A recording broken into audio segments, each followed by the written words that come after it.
Negara dengan iklim tropis seperti Indonesia ini sangat cocok untuk budidaya jamur tiram. Cara budidaya jamur tiram cukup mudah dan modalnya pun tidak begitu banyak. Bagian yang paling sulit saat ini untuk budidaya jamur tiram adalah membuat baglok, yakni media tanam yang sudah berisi bibit jamur. Namun nggak perlu khawatir jika Anda baru pertama kali terjun di dunia jamur tiram, sementara untuk urusan baglok yang sudah siap tumbuh, bisa pergi ke orang lain terlebih dulu. Lambat waktu jika usaha budidaya jamur tiram sudah mulai berkembang. Cobalah untuk membuat baglok sendiri. Nah, langsung saja inilah beberapa persiapan dan cara budidaya jamur tiram versi Jamur Ganteng Official. Yang pertama, menyiapkan kumbung. Kumbung ialah semacam rumah untuk jamur, yakni tempat untuk manaruk dan merawat baglok hingga tumbuh jamur siap panen. Di dalam kumbung tersebut terdapat rak yang bertingkat, biasanya terbuat dari kayu atau bambu, dindingnya bisa menggunakan papan atau paranet. Dan pada bagian atap menggunakan genteng, jangan menggunakan seng atau asbes yang mudah mendatangkan panas. Bagian lantai sebaiknya dibiarkan menggunakan tanah, agar saat terkena air mudah meresap. Sedangkan untuk ukuran rak, bisa Anda sesuai sendiri tergantung ukuran kumbung dan baglok yang akan dibudidaya. Namun idealnya ketinggian ruang sebaiknya tidak kurang dari 40 cm. Rak bisa dibuat 2 hingga 3 tingkat lebar. Rak 40 cm dan panjang setiap ruas rak 1 meter. Setiap ruas rak bisa memuat 70 hingga 80 baglok.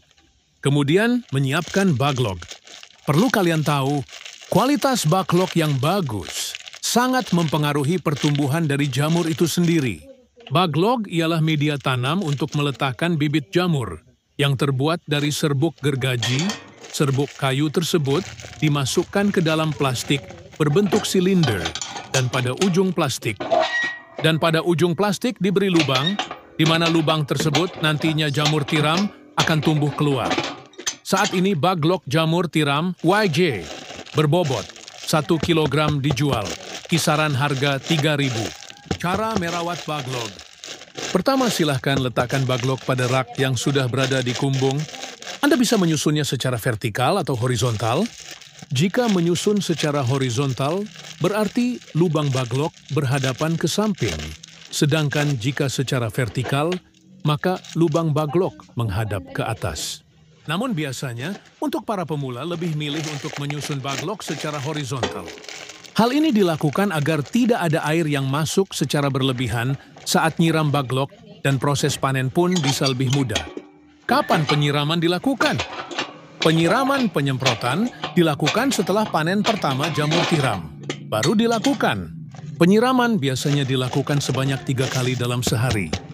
Lakukan penyiraman dengan sprayer atau sistem kabut frekuensi.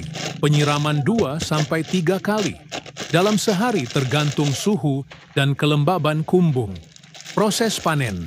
Inilah proses YG terakhir, yakni panen budidaya jamur tiram. Bila baglok yang digunakan permukaannya telah tertutup sempurna dengan miselium, biasanya dalam waktu 1 hingga 2 minggu sejak pembukaan tutup baglok.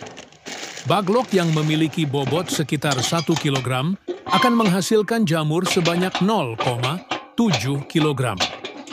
Jamur akan tumbuh dan sudah bisa dipanen jika dirawat dengan baik dan benar.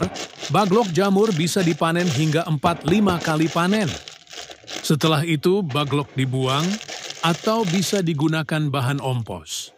Pemanenan dilakukan terhadap jamur yang telah mekar dan membesar tepatnya bila ujung-ujungnya telah terlihat meruncing. Bila masa panen lewat setengah hari saja, maka warnanya menjadi agak kuning kecoklatan. Bila sudah selesai itu, jamur cepat layu dan tidak tahan lama.